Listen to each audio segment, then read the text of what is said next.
so much motherfucking design on right now.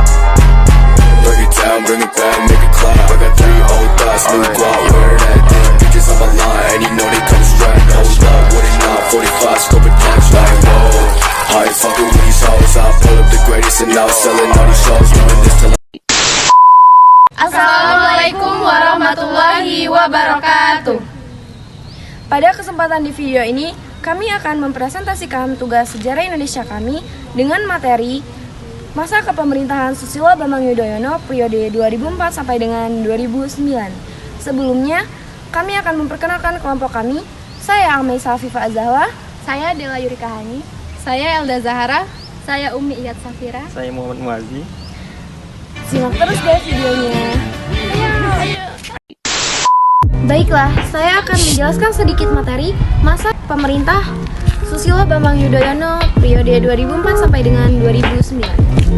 Susilo Bambang Yudhoyono atau dikenal sebagai SBY merupakan Presiden Republik Indonesia pertama yang dipilih langsung oleh rakyat. Ia dilahirkan di Pacitan, Jawa Timur pada tanggal 9 September 1949. SBY menjabat sebagai Presiden ke-6 Republik Indonesia pada periode pertama sejak tanggal 20 Oktober 2004 sampai dengan 20 Oktober 2009. Bersama wapresnya Yusuf Kala atau sering kita singkat sebagai JK.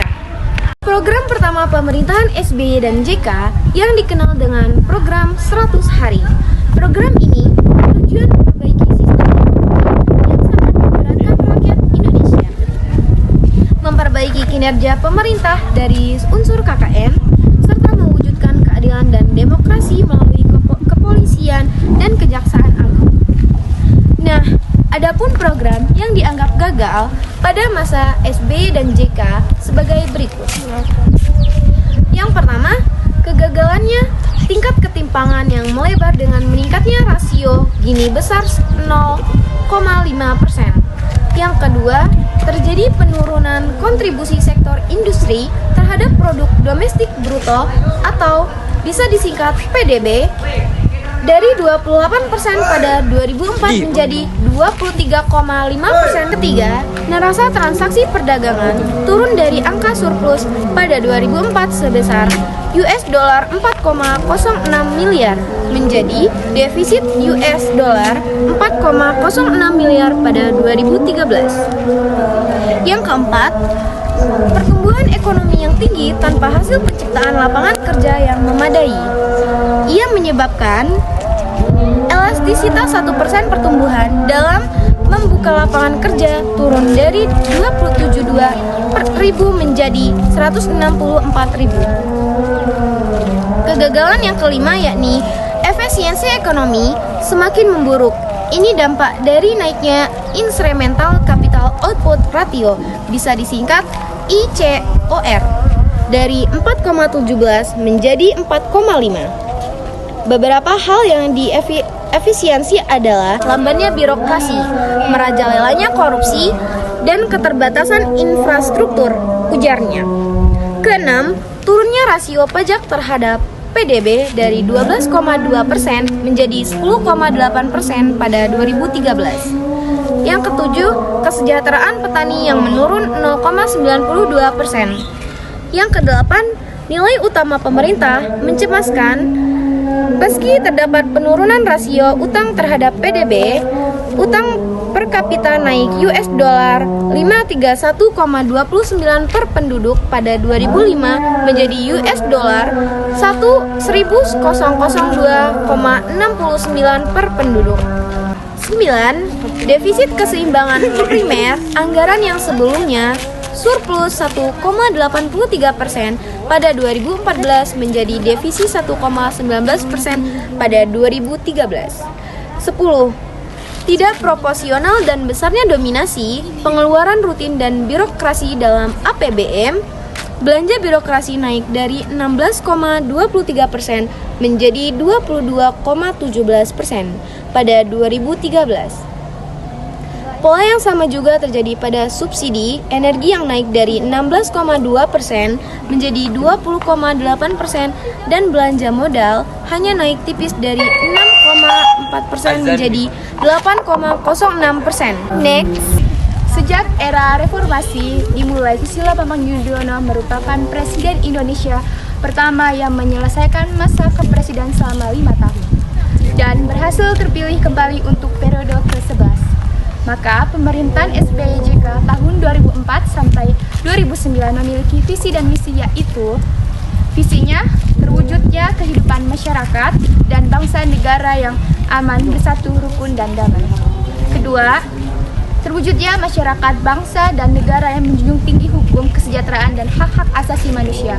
Ketiga, terwujudnya perekonomian yang mampu menyediakan kesempatan kerja dan penghidupan yang layak serta memberikan fondasi yang kokoh bagi pembangunan yang berkelanjutan. Misinya yaitu mewujudkan Indonesia yang aman dan damai. Kedua, mewujudkan Indonesia yang adil dan demokratis. Ketiga, mewujudkan Indonesia sejahtera. Pada masa pemerintahan SBY ini diawali oleh berbagai macam musibah, seperti musibah di Aceh pada tahun 2004, gempa di Jogja pada tahun 2006, dan masa lumpur Lapindo pada tahun 2006. Pada saat pelantikannya, yang pertama kali sebagai Presiden SBY mengumumkan kabinet barunya yang dikenal sebagai Kabinet Indonesia Bersatu yang terdiri dari 36 menteri. Oke, next ke kebijakan-kebijakan masa pemerintahannya. Di masa pemerintahannya, ia mengeluarkan beberapa kebijakan di berbagai bidang, yaitu yang pertama, pada bidang politik, Presiden SBY melakukan kebijakan sebagai berikut. 1. Mengatasi disintegrasi bangsa, yaitu menyelesaikan permasalahan gerakan ada mereka atau dikenal sebagai GAM, yang dilakukan secara damai dengan menandatangani nota kesepahaman pada tanggal 15 Agustus 2005 di Helsinki, Finlandia. 2. Mencegah aktivitas ilegal logging, di mana bekerja sama dengan Menkorestra untuk mempercepat mengatasi masalah pembalakan liar di Indonesia. 3. Pemberantasan terorisme. Pemerintahan menganggap serius terorisme ini sebagai kejahatan yang luar biasa dan harus disikapi secara serius pula. Yang kedua, di bidang hukum. Yang pertama, penegakan hukum, contohnya dengan mengeluarkan Instruksi Presiden Nomor 5 Tahun 2004 tentang percepatan pemberantasan korupsi. Yang kedua, pemberantasan korupsi. Pada masa pemerintah SBY, pemberantasan korupsi melalui lembaga KPK semakin digiatkan.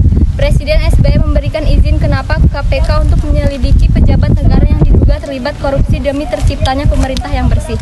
Yang ketiga, di bidang ekonomi. Agenda utama dalam bidang ekonomi yang telah ditetapkan oleh pemerintah SBY JK bertujuan untuk mewujudkan Indonesia menjadi negara yang lebih sejahtera. Di antaranya melalui program perbaikan iklim investasi menjadi stabilitas makro, peningkatan kesejahteraan rakyat, dan penanggulangan kemiskinan.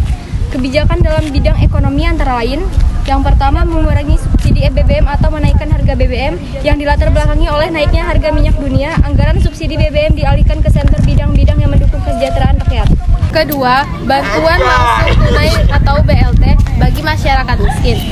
Tapi kebijakan ini kurang efektif dan pembagian yang menimbulkan masalah sosial. Ketiga, memperbaiki iklim investasi.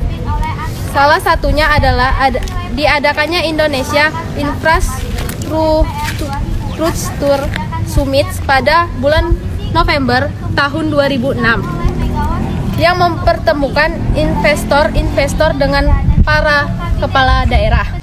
Begitulah materi masa pemerintahan Susilo Bambang Yudhoyono dan Yusuf Kala periode 2004 sampai dengan 2009. Sekian kami akhiri, jika ada salah kata, Wassalamualaikum warahmatullahi wabarakatuh. Thank you for watching.